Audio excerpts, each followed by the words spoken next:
I'm Seth. I'm writing this note, bottling it, and tossing it in the brook by my house. Writing helps me keep my sanity. Hopefully someone who still reads will pick it up and come help me.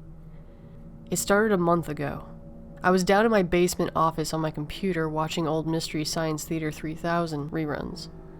The phone rang next to me, but I didn't pay it any attention. It was never for me. On the off occasion it was usually my brother, and half the time we were on the phone, my nephew kept trying to grab it and talk to me himself. Mom yelled down the stairs that the phone was for me. Yeah, I lived at home with my folks, sue me. Anyway, I picked it up. Hello? I said, paying more attention to the antics of the robots on the screen. It's begun, the voice said in little more than a whimper, a plea. I didn't even recognize the voice. Excuse me? I asked, wondering who on earth was calling. They've come. I don't have much time, Jeff. You told me to call if what we did caused trouble. Now I was a little worried. I said, I think you've got the wrong number. This is Seth, not Jeff. Don't go outdoors, the person shrieked, completely freaked out. I disconnected the call. Must have been some prank caller, but I wasn't amused. Rattled, I put the matter behind me. Much later, I finished watching videos and I shut the lights off to head upstairs. It was pitch black, but I knew the way. The dark seemed a little more oppressive this time, though. I shrugged off the feeling and went upstairs. As I passed through the living room, I chanced to look at the window. There were people outside, on a walk or something. I checked my watch and it said 3 a.m. That's weird, I muttered. I stumbled up to my upstairs room and I drifted off to sleep.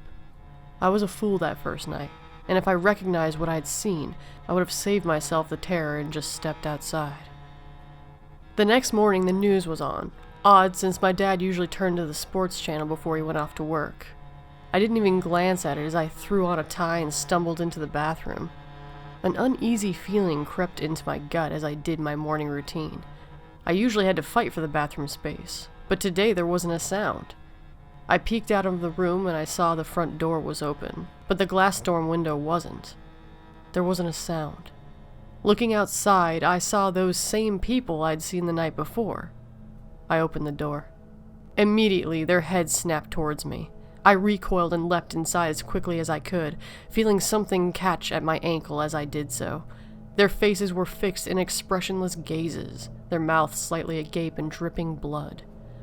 I looked down and saw one right next to the porch, withdrawing its arms. It had tried to grab me. With a dizzy feeling of horror, I recognized my little brother. Slamming the door, I locked it tight and stumbled back into the living room. The TV was reporting that a disease was spreading south from Canada across the U.S. I shut it off and pointlessly called out to see if anyone else was in the house. No answer. And so I began my solitary existence. The news ran for a few days before they were caught. Kept making the stupidest mistake of going home every night. The electricity was staying running. I guess someone left the switch on at the factory. Or maybe it was just northern New England that had been overrun. I don't know. The internet's been out too, so that's annoying.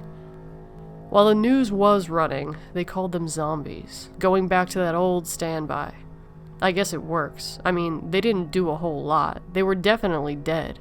They walk around until their legs rot out from underneath them, and then they crawl until they literally fall to pieces. Well, they've got legs, though. They're fast. That's how they jumped my family, I suppose. And the police car that drove up to the house to see if there were any survivors. That wasn't fun to look at every morning. They overturned my car while chasing him, so I'm stuck. Cops to the rescue again. They didn't need food, so they didn't finish eating the poor guy. But they dismembered him. That's why he couldn't get up and join them. I could see him gnashing his teeth fruitlessly, though. For about a week, a guy on the radio pointed out that they were falling to pieces, so all we needed to do was wait them out. Then he got impatient, went outdoors. Nobody's been on the radio for 2 weeks. I'm in trouble, though. You see, the house has no food left. I can't wait for them all to fall down dead all over again.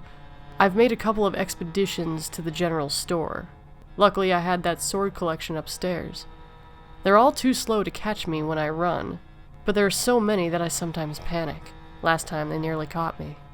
I broke the front door getting back in. Now the cold seeps in every night, and I can see one standing on the porch right now, not 10 feet from where I'm writing this. You're safe indoors. Don't ask me why they abhor coming inside. Whatever the reason, it's been my lifeline. Unfortunately, they seem to know that there's someone alive in the house. Don't ask me how. This fellow on the front steps doesn't even have eyes anymore. Maybe they can hear a heartbeat or smell sweat. Or blood. I spent a couple of days naming them. Some of the faces I recognized and gave them their old names. The same old gang's been hanging out here for the last few weeks, slowly dropping in numbers as they fall to pieces. They've never wandered off, though. There's 79 who were once men and 63 who were once women out there. Once, just to see what would happen, I shot one in the head with our shotgun. You know, to see if the old shoot a zombie in the head and they'll die for good adage had any truth. So I've actually got 79 who were once men, 62 who were once women, and one who was once a woman and decided to keep standing after losing about 80% of its head. And I'm down one shotgun shell. So they wait, and I'm losing it. I talk to myself constantly, and I ate a stuffed animal last night. The cotton went down hard, but it felt good to have something in my stomach again. There are no fruit trees around, and anyway, it's November. Water has been getting scarcer. The tap stopped working 8 days ago. Luckily, I filled up the bathtub and every bottle I could find before it stopped. Oh great, now the lamp's getting brighter and I hear that buzzing sound. I wonder if the power's going out. Well, it's been fun. Total loss of power for 4 days.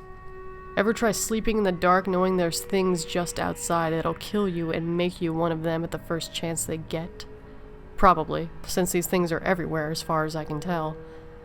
Quick update. I mentioned Herschel, the guy on the porch. One of his legs fell off, so he's sitting down sniffing at it. Thank God they lose their higher brain functions. I'm pretty sure the soul isn't held captive in these things, and that this is all the disease or whatever trying to spread itself as far as it can in the population. I don't know if you've noticed this, reader, but the animals don't seem to be affected. It's a small comfort. Of course, they die if they eat the flesh, but they don't get back up once they die. Weird, huh? I'm getting hungry and desperate. Maybe, just maybe, I can load the old 22 and bag a squirrel from inside, but how would I get to it? On one hand, I'm a bit more optimistic that you're out there now, whoever you are. The power couldn't have come back if there weren't people out there working to restore order. I'm feeling lucky. Time to grab a sword and go drop this in the brook. Maybe this whole thing is almost over. Maybe. On the other hand, if it's almost over, why are there so many fresh faces outside today?